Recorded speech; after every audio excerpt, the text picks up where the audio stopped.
OnePlus Nord Buds 2 are Bluetooth not showing up on phone Bluetooth. Let's see how to fix.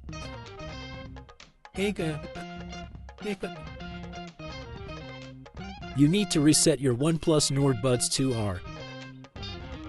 To reset, tap this button once, then tap and hold again. Like this.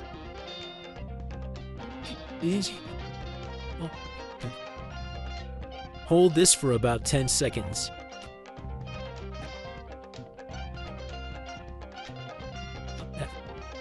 Wait.